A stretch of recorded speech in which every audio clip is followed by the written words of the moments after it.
Hello and welcome to this edition of FYI Weekly, your official source for City of Greensboro news and information.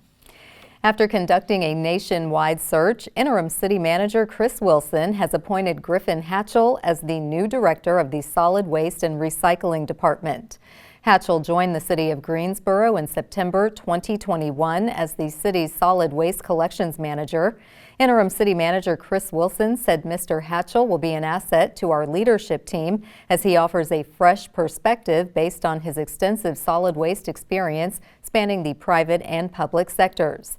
The city will benefit from increased efficiency in our waste management initiatives as Griffin optimizes our collection processes, thereby improving overall effectiveness. Hatchell administered residential trash and recycling services along with yard, bulk, and e-waste collections. He was also overseeing the transition to the new yard waste carts. Prior to Greensboro, Hatchell served as the superintendent of solid waste for the city of Raleigh.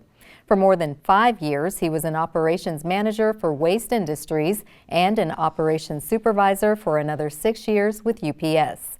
Solid Waste and Recycling Director Griffin Hatchell said, "I look forward to serving the residents of Greensboro in this new capacity.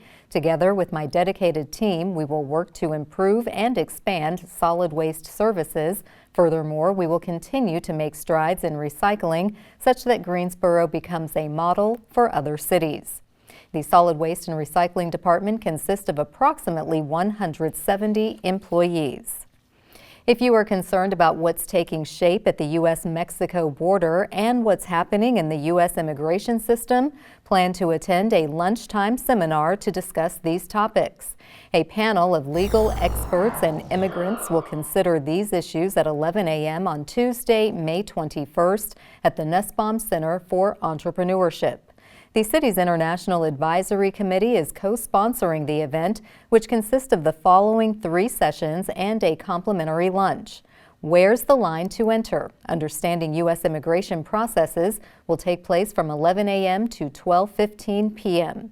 The Front Lines, a working lunch with advocate Stefania Artiga of the Carolina Migrant Network, will take place from 12:15 to 12:45. The discussion on what's happening at the U.S.-Mexico border will take place from 12:45 to 2 p.m. The public is welcome to attend one or all 3 sessions. Established in 2008, the IAC works to create a more inclusive Greensboro for members of the international community. The Nussbaum Center for Entrepreneurship is located at 1451 South Elm Eugene Street. To register for the seminar and review the schedule and panelist bios, visit the city's website. The city's Ad Hoc Committee on African American Disparity will host the inaugural Go Blacks in Greensboro or Go Big Summit. The event will take place from 10 a.m. to 3 p.m. on Saturday, June 1st at the International Civil Rights Center and Museum in downtown Greensboro. The program kicks off the committee's 2024 Go Big series, which will examine issues of marginalization for Greensboro's Black residents and visitors. The theme, Reducing Barriers Moving Forward, features a collection of panel discussions hosted by city leaders and community partners, plus a catered lunch and a variety of vendors. Panel topics include community engagement, economics, education, health, housing, and justice. The goal is to connect Black residents around the Juneteenth holiday and spotlight the concerns that impact communities of color at a rate disproportionate to others. The online registration fee is $50 and includes parking for the day. Visit the Go Big webpage for a complete list of scheduled panelists. The Ad Hoc Committee on African American Disparities seeks to address barriers that prevent the success of Greensboro's African American residents. For more information about the Go Big Summit, visit the city's website. Cone Health has partnered with the city to share a series of brief and informative videos designed to inspire you to make better choices when it comes to healthy living. Following these tips is an easy way to help each of us improve our quality of life. Let's take a moment to check out today's news for your health. Hi, I'm Laura Watson, registered dietitian with Cone Health Nutrition and Diabetes Education. There are a lot of mixed messages out there about healthy eating, so today we're going to unpack some do's and don'ts about healthy eating and how to make smart food choices. Because there are so many mixed messages about health and nutrition, it can be very confusing. Do be very selective about what you believe about health and nutrition. Do make sure that your information is coming from a licensed nutrition professional and that they are credentialed to give you that nutrition advice. Do be very wary of any fad diets. 95% of diets do not work. They are unsuccessful in the long term and cause weight regain. So do follow a balanced diet with a variety of different things and do include different types of food groups. We want to follow the general My Plate recommendations that incorporate a variety of different things, grains and proteins, and vegetables, fruits, and dairy products. Unless there is a medical reason why you need to avoid a certain food group, do not restrict your intake of any major food group. When we're talking about grains, we want to choose whole grains. So that includes things like oatmeal and whole wheat cereals, quinoa, whole wheat crackers. Okay, what we're looking for, guys, is in the ingredients list, we're looking for whole grains. So the very first ingredient should be whole. It could be whole wheat, it could be whole oat, it could be whole quinoa, it could be whole rice, but what we want to do is have the first word be whole. That's going to give you the most fiber and the most B vitamins. When we're talking about fats, we want to choose heart-healthy, unsaturated fats. That's going to be things like olive oil, or your Smart Balance or pumice bread. These are made from vegetable-based spreads, so they are not going to have any saturated or trans fat that increase your heart risk. We want to stay away from your saturated and trans fats. Now, most food companies have taken trans fats out of their products or have marketed that there's no trans fats, but it can be misleading.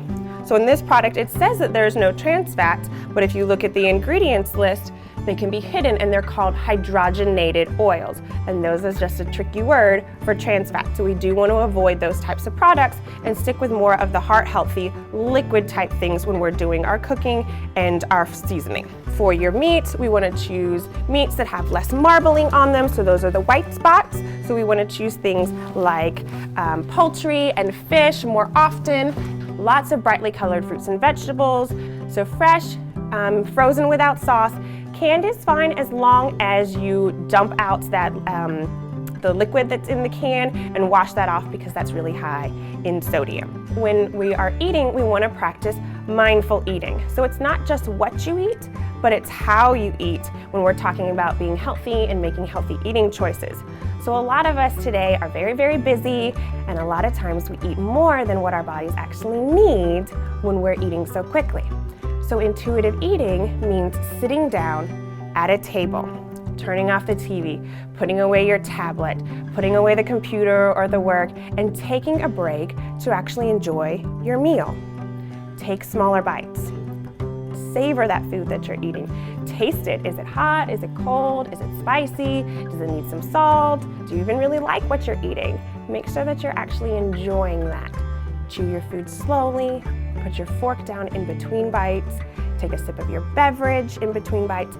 Make the meal last at least 20 or 30 minutes, as it takes 20 minutes for the signal from your stomach to reach your brain and tell you that you're full. As you're eating, check in with yourself mentally and see where you are in your fullness cues. As you're getting comfortably full, stop. Make sure that you are getting adequate hydration as well, because sometimes we feel like we're hungry when we're actually thirsty. So keep your bottle of water with you at all times and take sips of it throughout the day so that you can stay hydrated and focused. I hope you found these tips helpful. For more information, please visit us at conehealth.com/healthyeating. Thank you so much for joining me today. I'm Laura Watson. Greensboro is known for being a welcoming city, rich in its multicultural makeup. This is celebrated at an event celebrating our refugee community. We'll have that story and more news coming up after the break. Stay with us.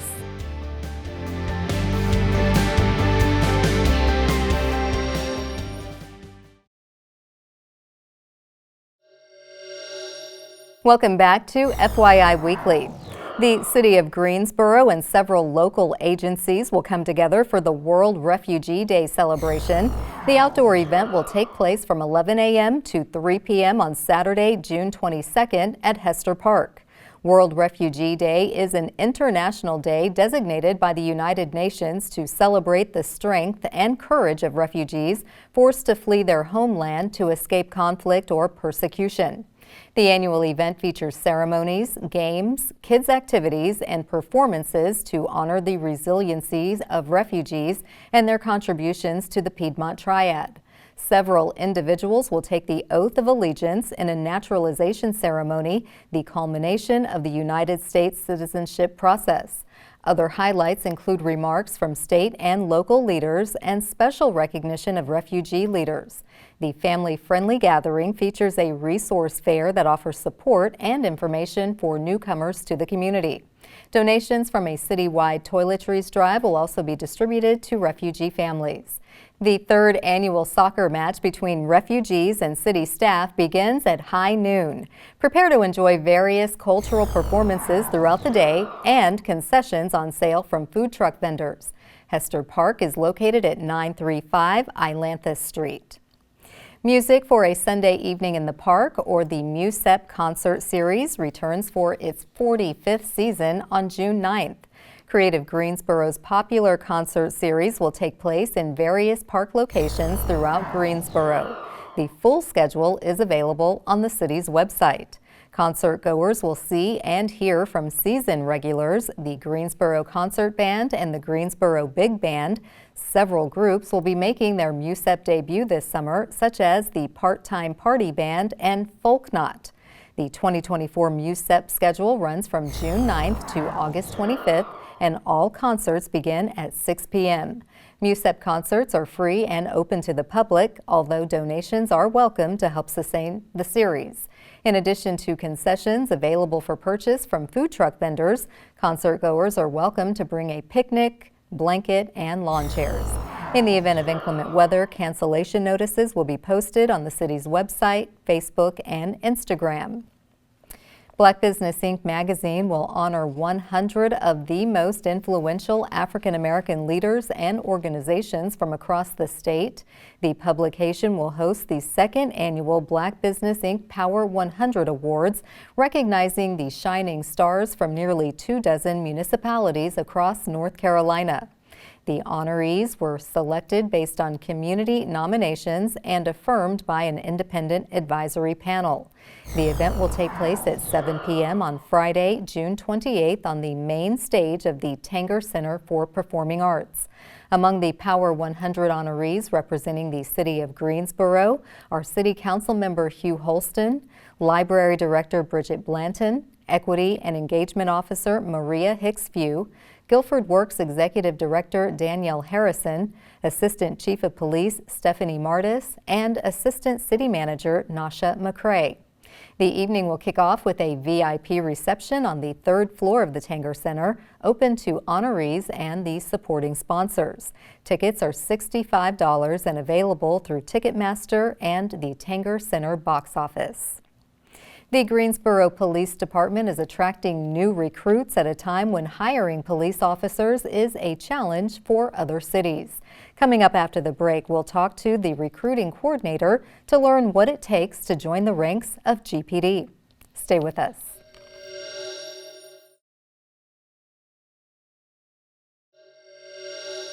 Welcome back to FYI Weekly. The danger and drama associated with police work through the experiences of characters on TV shows is vastly different than what happens in the real world for the men and women in uniform. Joining me now to tell us what GPD is really looking for in its recruits is Officer Terrence Harris. He is on the recruitment team with the Greensboro Police Department. Hello, Officer Harris. Welcome back. Thank you for having me. Always good to see you. So for our viewers interested in law enforcement, there is an entire recruitment process. Tell us about the general requirements before you hire someone at GPD. So general requirements, I think if you're aspiring to be a police officer, the first thing you want to do is make sure you have a high school diploma or GED. Okay. If you have that coming in, you could be 19 and a half before you start the academy. You apply online at gpdcareers.com. Contact a recruiter and we'll get your process started. Okay, so that's an early start to a career, Yes, ma'am. 19 and a half, and then you're going to be in this recruitment, a police academy rather, for 6 months. Yes, ma'am. Okay. Now, characteristics are important. What would be a standout job applicant in your opinion? In my opinion, I think it's going to start with the individual. So I think it starts with your personal motivation. If you're highly motivated, it's going to be easy for you to do anything you want to do within the department, because the police academy is 6 months long, and so it's going to pull on you. You're going to be pulled in the direction of physical fitness, your mental capacity, your ability to be able to retain information. So if you're self-motivated, I believe that's one of the best attributes that you can have, because your motivation, no one else is going to have to put that in you. Right, right, and that's very critical. The police academy has a lot of areas that you were just referring to. So can you give us an overview of the training that you have to successfully complete? Yes, ma'am. So Police Academy, once you're accepted into it, there are, I would say, 3 things in particular that you really want to nail. That's really required: constitutional law. You'll have that block. You really want to have the understanding of the laws and regulations that we actually enforce. Yes. Secondly is physical fitness. So it's a state mandate that you have to pass a physical fitness test, and we give that in the middle of the academy. We give you a practice test in the beginning, but then in the middle of the academy, we actually give you your state mandated one, and we prepare you and train you the entire time through this. Then it's going to be your firearm section, where you're able to qualify with your firearm state mandated regulations. But no fear, we have people in my academy that came in, had never shot a firearm before in their life, and they are actually some of the best recruits because they have no bad habits. You got to kind of change. So those are about the 3. Okay, well that's Yes, ma'am. really big and very important.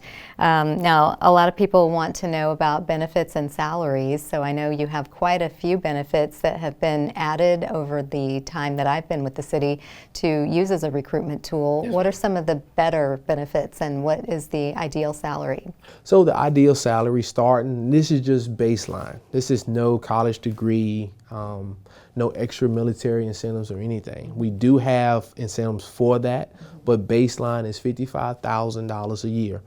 Once you get into the academy and you finish the academy, we actually give you a pay raise to $57,000 a year.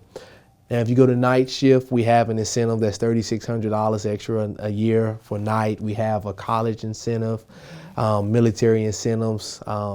If you speak another language, we have an incentive on that. So there's a whole lot of things that you can actually tack to your salary. So there's no one in particular set way, but we have a set baseline. Okay, and back to what you said, you can come in at 19 and a half, 20 years old.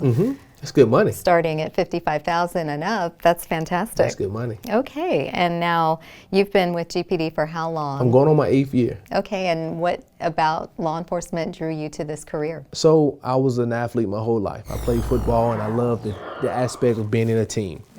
And so when I became a man, I was actually working in retail. And a lot of the things that I was looking for in a job that I was used to in sports, I was not getting in that environment that I was in. So I actually, before I became a Greensboro police officer, I actually was a sheriff detention officer. I worked in the jail for a year. And so I did that, and as I began to do that career in law enforcement, I began to see, oh man, the attributes that I had in sports that was relatable to this job. And actually, you kind of had to have them here. And so I made the decision to come over to become a police officer, and I've been here going on 8 years. Well, yes, ma'am. fantastic. Congratulations. Now, you are a big component of the recruitment team. Yes. How can folks get in touch with you or anyone else on your team if they've listened to what you said and they want to join the Greensboro Police Department? Yeah, it's 2 ways. One way, you can come down to the police department at headquarters. You just come in and actually speak to a police recruiter. Another way is you can just call. Well, I'll say it's 3 ways. You can call, come in, or shoot us an email. Either one of those works. And tell us your email one more time. Email, if they want to get in touch with us, the best way to get in touch with a police recruiter is go to gpdcareers.com. On there, under the contact tab, they'll email us through that. Okay, well, thank you, Yes, Officer ma'am. Harris. You keep our community safe, but you also are a great motivator for anyone who's interested in a career change or just has always wanted to be in law enforcement. So do keep us up to date, and we hope that this interview generates some new candidates for the next class. Yes, and I'll say this too. A lot of people, this has happened recently. People that's on the edge, if you're watching and you're on the edge, what we actually do is kind of like coffee with a recruit. We get a lot of people that they call us female candidates as well. We have female recruiters with us. They don't know if they can do it. They don't know what the uniform feels like. They don't know what the belt size feels like. So we'll have recruiters that actually go with them to coffee. You pick the coffee house in Greensboro. We'll go with you, sit down, have a conversation. Then we'll schedule you for a ride along, take you around the city where we have the show, then see if you can see yourself doing it. So if they're on the edge, tell them to call and we can do that. Fantastic, Yes. like a job shadowing. Yeah, absolutely. Wonderful. Well, thank you, and we will see you next time. Thank you. Thank you. Stay tuned for some interesting and useful information about Greensboro as we tell you something about the city. That's coming up after the break. Stay with us.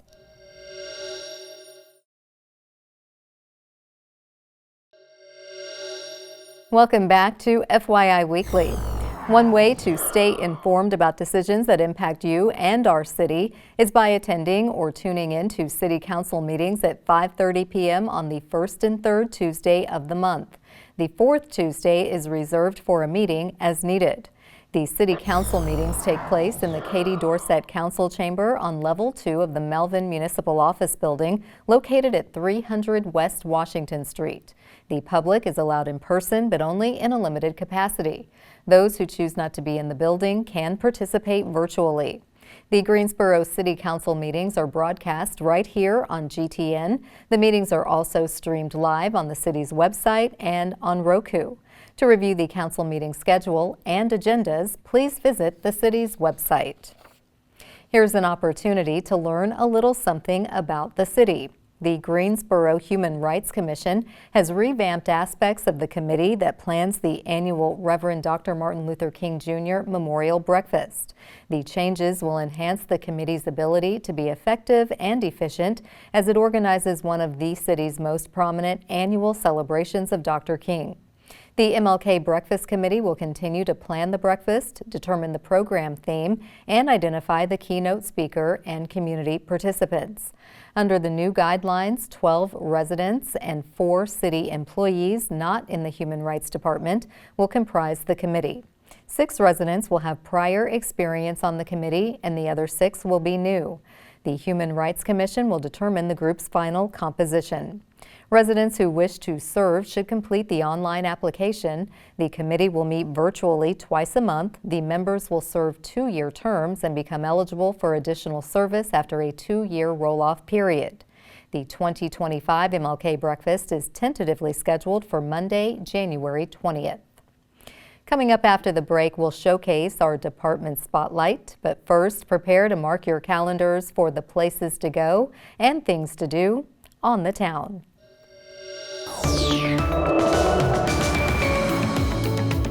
I'm Dave, and here are some special events happening this week on the town. The Greensboro Project Space hosts a free exhibition of paintings by Greensboro native Adele Wayman, now through June 1st. Inspired by the wetlands of Haw River State Park, Wayman captures the bright glimpses of blue reflected in waters through giant beech trees and uses tiny brushes to paint twisting vines. Learn more online at greensboroprojectspace.com. Greensboro Residency for Original Works Artist-in-Residence Alexis Armstrong hosts a free photography workshop for youth ages 11 through 17 on May 25th at the Greensboro Cultural Center. Students will learn how to create and share their authentic stories through photography. Visit greensboro-nc.gov for a full schedule of Armstrong's workshops and events. The Carolina Cobras are in contention for a spot in the National Arena Football League title game as they wrap up their home schedule on May 25th against the Colorado Spartans. Kickoff in the Snake Pit, also known as the Greensboro Coliseum, is 7 p.m. Find tickets and more information online at carolinacobras.com. Celebrate Bike Month May 26th on Family Day at the Community Bike Shop at Barber Park.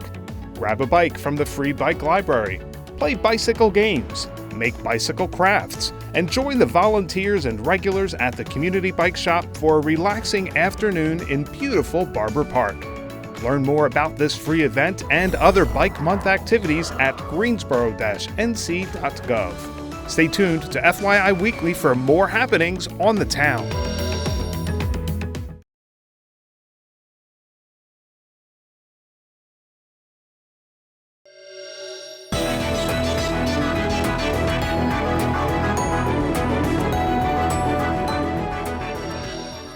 Welcome back. The City of Greensboro has more than 20 departments and several divisions committed to serving you, our residents and visitors. Let's go behind the scenes in our department spotlight. The Office of Sustainability and Resilience and its Greensboro Sustainable Landscapes Project will host a free speaker series. The first topic is Stormwater 101, taking place at 6 p.m. on Wednesday, May 22nd at Gateway Gardens on East Gate City Boulevard. In this session, the City of Greensboro's Water Resources Department Public Education Coordinator, Lane Roberts, will explain the 6 primary sources of pollution in our waterways and how you can be part of the solution. Roberts will share easy stormwater solutions for your yard. This program is ideal for individual property owners, homeowner associations, business owners, or neighborhood groups. The Greensboro Sustainable Landscapes Project is offered in partnership with other city departments and community groups to encourage residents to use environmentally friendly landscaping practices to enhance the natural environments in and around their homes and businesses. For more information, visit the city's website. Coming up after the break is our Way to Go GSO shout out. Stay with us.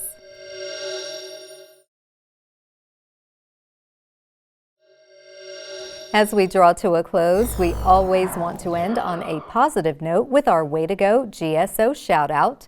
This week's shout out goes to the City of Greensboro. The Economic Development Office invites the public to check out its new website. The content on the website speaks to current and prospective entrepreneurs, business owners, and developers who may need support with a mix of individualized services and programs. The goal of introducing the new website is to distill the appropriate information for those interests and to direct users to resources quickly and seamlessly. The Newsmaker page will highlight business stories in the Greensboro market. That concludes this edition of FYI Weekly, but you can easily stay connected to the latest city news by linking to us on Facebook, Twitter, YouTube, and Instagram. Alexa users can subscribe to our 5-minute flash briefings, which airs on 90.1 FM, 100.7 FM, and 90.5 FM. Be sure to download both weekly podcasts, Talk City Greensboro and Connect GSO, plus GTN is streaming on Roku. For all of us here at the City of Greensboro, thanks for watching, and we'll see you next time.